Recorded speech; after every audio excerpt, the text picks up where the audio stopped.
Independence డేకి పోటీగా వచ్చిన 2 సినిమాలు కూడా డిజాస్టర్ టాక్‌ని సొంతం చేసుకున్నాయి. ముఖ్యంగా 'కూలీ' మూవీ క్యామియోస్ ఇంకా అనిరుద్ మ్యూజిక్ వల్ల బ్రేక్ ఈవెన్‌కి దగ్గరగా వెళ్ళింది కానీ, 'వార్ 2'కి మ్యూజిక్ అడ్వాంటేజ్ కూడా లేకుండా పోయింది. ముఖ్యంగా నాగవంశీకైతే దెబ్బ మీద దెబ్బలు పడుతున్నాయి. మనం ఇంకా డీటెయిల్డ్‌గా మాట్లాడుకునే ముందు ఇప్పటికొచ్చి మన ఛానల్ ఎవరైనా సబ్స్క్రైబ్ చేసుకోకపోతే వెంటనే మన ఛానల్ సబ్స్క్రైబ్ చేసుకోండి. ఇంకేం లేట్ చేయకుండా మనం టాపిక్‌లోకి వెళ్ళిపోదాం. ఫ్రాంక్‌గా మాట్లాడితే 'వార్ 2' మీద ఎవరికీ ఎక్స్‌పెక్టేషన్స్ లేవు.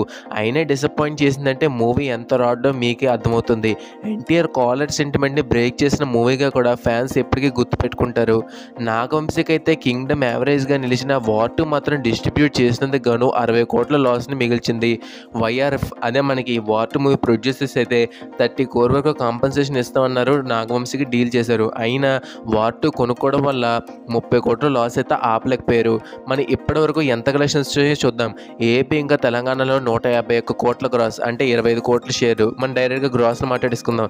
నార్త్‌లో 144 కోట్ల గ్రాస్‌ని, రెస్ట్ ఆఫ్ ఇండియాలో 15 కోట్ల గ్రాస్‌ని, ఓవర్సీస్‌లో 40 కోట్ల గ్రాస్‌ని, ప్రపంచవ్యాప్తంగా 256 కోట్ల గ్రాస్‌ని అంటే 120 కోట్ల షేర్‌ని రాబట్టింది.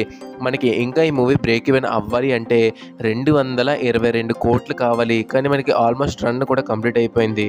సో మనకి దాదాపుగా 400 కోట్ల లాస్ మిగిల్చింది 'వార్ 2' మూవీ. సో ఇది మాత్రం బాలీవుడ్ డెబ్యూ ఎలాగైతే ఎన్టీఆర్ ఫ్యాన్స్ ఎక్స్‌పెక్ట్ చేశారో అలా అయితే మాత్రం రాలేదని చెప్పుకోవాలి.